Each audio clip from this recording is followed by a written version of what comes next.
الحمد لله رب العالمين، والصلاة والسلام على سيدنا محمد وعلى آله وأصحابه ومن سار على نهجه إلى يوم الدين. السلام عليكم ورحمة الله وبركاته أيها الإخوة والأخوات الكرام، وأسأل الله عز وجل أن تكونوا بعافية وأمن وأمان، وهذه نعم كبيرة وعظيمة لا ينبغي للإنسان العاقل التغافل عنها. إن كنت معافى في بدنك سليم الصحة وآمن في بيتك فأنت تمتلك الدنيا، فاسأل الله عز وجل أن يديم عليك نعمه. النبي صلى الله عليه وسلم يقول في الحديث المبارك: من أصبح منكم آمنا في سربه معافا في جسده عنده قوت يومه فكأنما حيزت له الدنيا.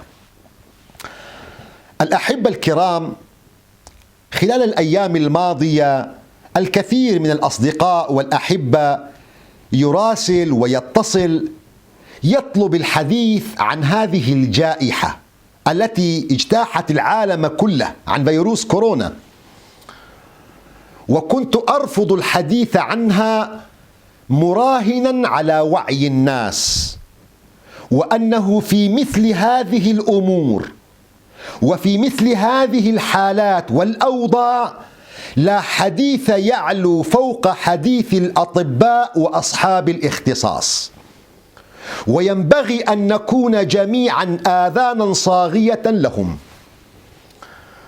لكن ما نشاهده من هلع وخوف الناس من فيروس كورونا، هذا الفيروس التي اجتاحت تقريبا جميع دول العالم، في ظل شماتة البعض واعتبارها عقابا وجزاء من الله للناس على أفعالهم، أتحدث إليكم اليوم.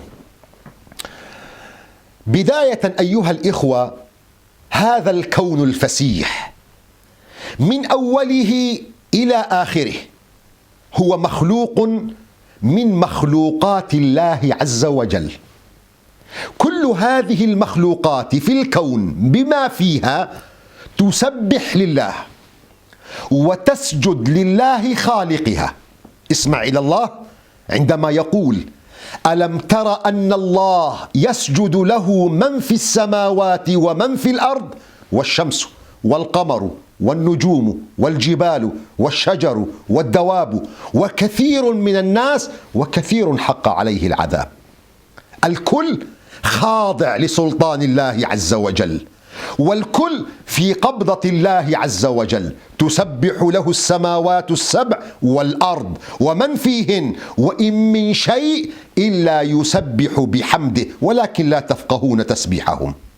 هذه الكائنات من جبال وأرض وسماوات وحيوانات وحشرات وفيروسات وأمطار وأنهار ومحيطات، كلها تسبح لله عز وجل.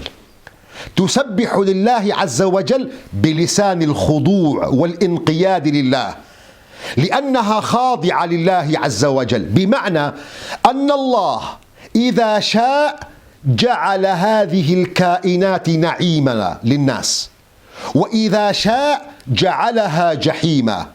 أن الله إذا شاء جعلها عطايا، وإذا شاء جعلها نقما، لأنها جند من جنود الله عز وجل. ولله جنود السماوات والأرض، في آية أخرى: وما يعلم جنود ربك إلا هو. هذا الكون بما فيه هي جند من جنود الله عز وجل، هي من حولك، وقد تكون خفية لا تشعر بها، فجأة تتحول إلى وحش كاسر. الله سبحانه وتعالى في كلا الحالتين، في حالة النعمة أو في حالة النقمة، في حالة الرخاء أو في حالة الشدة، إنما يرسلها على العباد فتنة واختبار.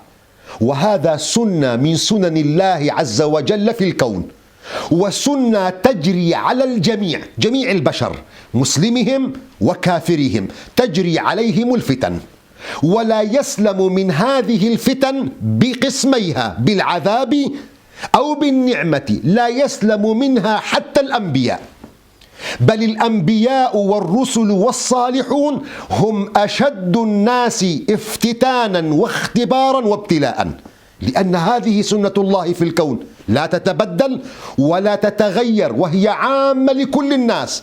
ربنا سبحانه وتعالى يقول: فلن تجد لسنة الله تبديلا ولن تجد لسنة الله تحويلا، لا تتغير.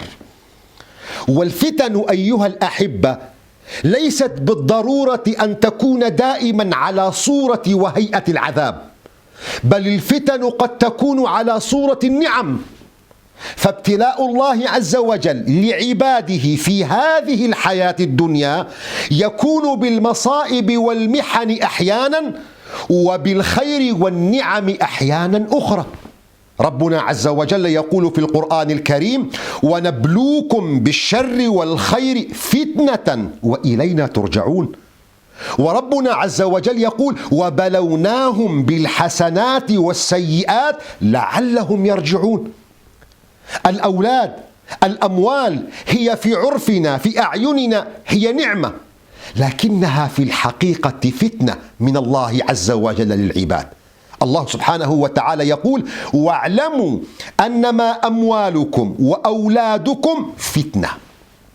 في القرآن الكريم يحدثنا الله سبحانه وتعالى على لسان نبيه سليمان عندما وجد عرش بلقيس أمامه قبل أن يرتد إليه طرفه، وهي نعمة، فقال: فلما رآه مستقرا عنده قال: هذا من فضل ربي، لما؟ ليبلوني أأشكر أم أكفر.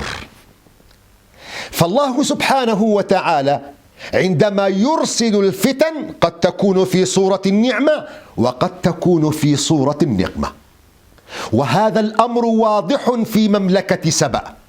فتنهم الله بالمطر والأنهار في حالة النعمة، بأن زرعوا وحصدوا، وكانت نعمة الله عليهم ظاهرة في ازدهار اقتصادهم. سبحان الله، الله سبحانه وتعالى يقول عنهم: لقد كان لسبأ في مسكنهم آية جنتان عن يمين وشمال كلوا من رزق ربكم واشكروا له بلدة طيبة ورب غفور. وعندما أراد الله عز وجل أن يفتنهم في صورة النقمة أيضا كان هو الماء والأنهار، هي الماء نفسه كان رقيقا تروي الجنتان، وفجأة تحول هذا الماء إلى وحش كاسر وقوة مدمرة، فأرسلنا عليهم سيل العرم.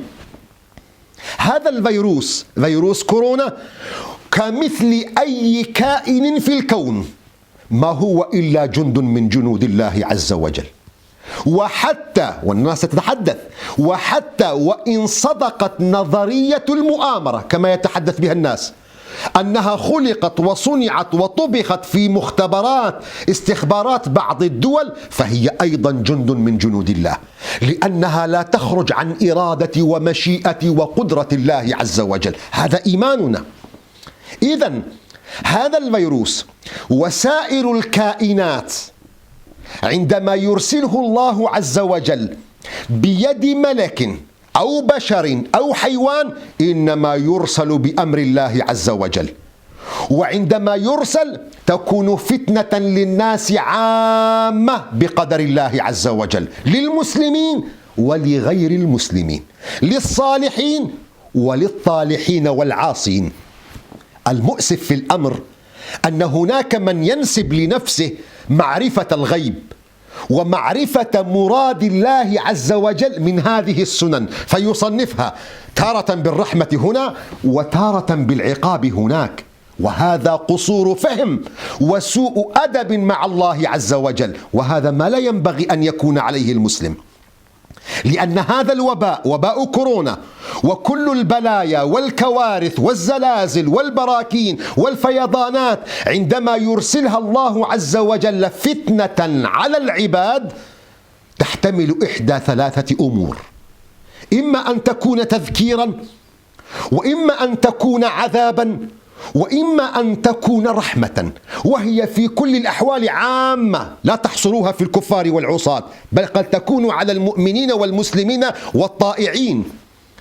قد يرسلها الله عز وجل هذه الفتنة والابتلاء تذكيرا للعباد من أجل أن يعودوا لله خالقهم، ومن أجل الرجوع إلى الفطرة التي فطر الله الناس عليها. ربنا عز وجل يقول: ظهر الفساد في البر والبحر بما كسبت أيدي الناس ليذيقهم بعض الذي عملوا. لما يا رب؟ لعلهم يرجعون، تذكيرا لهم حتى يعودوا إلى الله خالقهم. إذا لا زال فيهم الخير، ولا زالت بذرة الإيمان فيهم قابلة للنمو. في الآية التي سبق وأن ذكرناها: وبلوناهم بالحسنات والسيئات لعلهم يرجعون. هذه الفتن قد تكون بالحسنات وقد تكون بالسيئات المؤلمات، لأنه لا زال فيكم خير أيها الخلق حتى تستذكروا وترجعوا إلى الله خالقكم.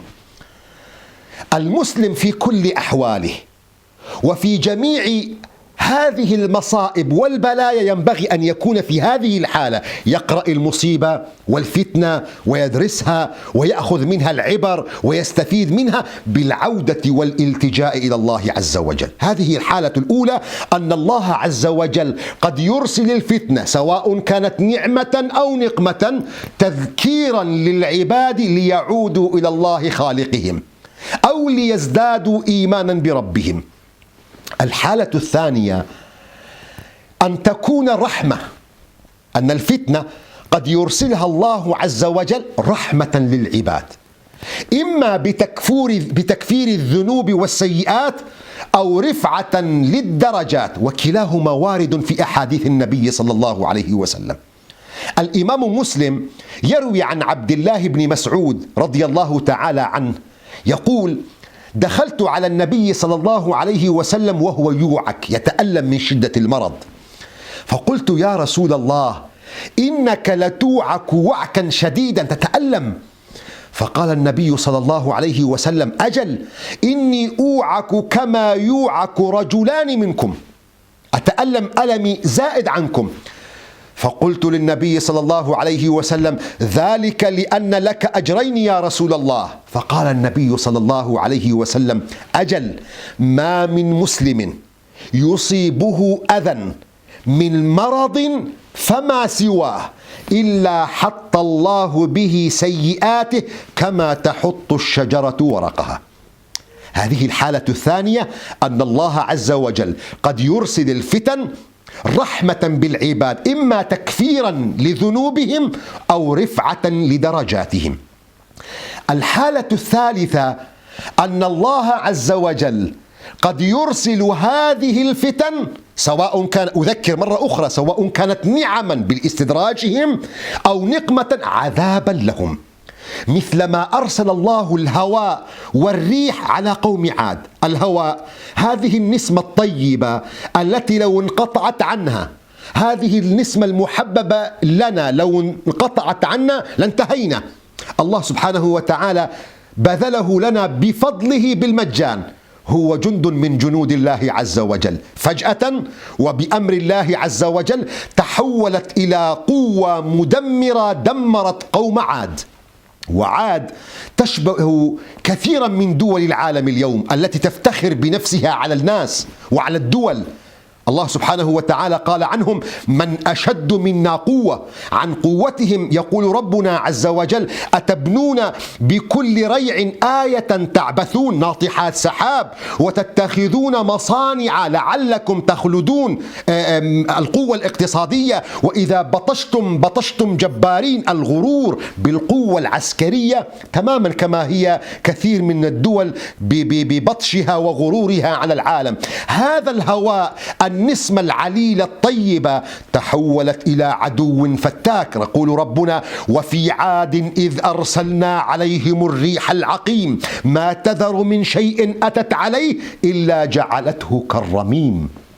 فالله سبحانه وتعالى قد يرسل الفتن تكون عذابا على الناس. يقول ربنا: فمنهم من أرسلنا عليه حاصبا ومنهم من أخذته الصيحة ومنهم من خسفنا به الأرض ومنهم من أغرقنا. لكن الأمر الخطير أننا بدأنا نقسم أمر الله وكأننا اطلعنا على مراد الله، هذا عذاب لهؤلاء وهذا رحمة لهؤلاء. وهذا هو الخطير والخطأ في الموضوع، أننا كمؤمنين نعلم ونوقن جازمين أن الله عز وجل عندما أنزل هذه البلاء والفتن على المؤمنين أو على الناس هي تحتمل هذه الاحتمالات، لكن ليس من شأنك تقسيم وفرز الناس ولا تسقط هذه الاحتمالات على الناس. على الصين هذا عذاب وانتقام من الله لما فعل بإخوتنا المسلمين الإيغور، وعلى إيران عقاب لهم لأنهم شيعة يسيئون إلى صحابة رسول الله، وعلى السعودية نعمة يكفر الله بها ذنوبهم. هذا قمة سوء الأدب مع الله عز وجل. نحن ما علمنا أن السيل العرم كان على سبأ عذابا إلا بالوحي، وما عرفنا أن الريح العقيم كانت عذابا لعاد إلا عن طريق الوحي، ولولا الوحي ما عرفنا المراد بها. أما وقد انقطع الوحي بموت النبي محمد عليه الصلاة والسلام فلا ينبغي ولا يحق لأحد أن يتأله على الله.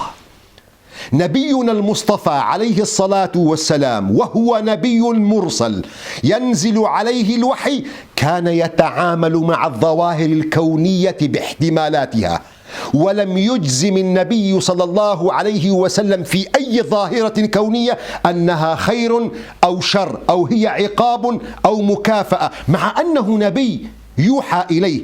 في حديث يرويه الإمام البخاري ومسلم عن أمنا عائشة رضي الله تعالى عنها تقول: كان النبي صلى الله عليه وسلم إذا رأى غيما أو ريحا عرف في وجهه الانزعاج، فقلت: يا رسول الله، إن الناس إذا رأوا الغيم فرحوا رجاء أن يكون فيها من المطر، وأراك إذا رأيته عرف في وجهك الكراهية. فقال النبي صلى الله عليه وسلم لم يجزم، فقال: وما يؤمنني يا عائشة أن يكون فيه من العذاب. ثم تلا آية من القرآن على حكاية على لسان قوم عاد، فلما رأوه، أي لما رأوا الغمام والسحابة، فلما رأوه عارضا مستقبل أوديتهم قالوا: هذا عارض ممطرنا.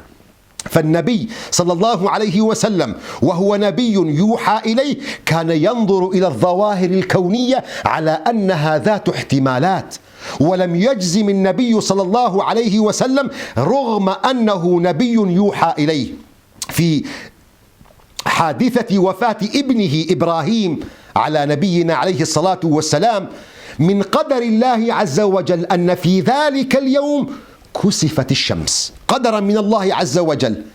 الناس حول بيت النبوة والصحابة ربطوا كسوف الشمس بموت ابن النبي صلى الله عليه وسلم إبراهيم، وأن السماء قد حزنت على موت إبراهيم. النبي صلى الله عليه وسلم كان سيد من يصحح المفاهيم، خرج على الناس على المنبر وقال كما في الصحيح حديث الصحيح الذي يرويه البخاري ومسلم، يقول النبي صلى الله عليه وسلم: أيها الناس، إن الشمس والقمر آيتان من آيات الله لا ينكسفان لموت أحد ولا لحياته، فإذا رأيتم فصلوا وادعوا الله. هذا أمر في غاية الأهمية، أننا لا ينبغي أن ننصب أنفسنا وكلاء عن الله ونتحدث ونوصف الأحداث وكأننا اطلعنا على الغيب. فلا يمكن لأحد من بني البشر أن يجزم أن هذا عقاب من الله عز وجل. نسأل الله عز وجل أن يفرج عنا ما نحن فيه، وأن يزيل عنا هذا البلاء، وأن يكشف عن العالم أجمع هذا الوباء الخبيث، إنه ولي ذلك والقادر عليه. والسلام عليكم ورحمة الله. لكن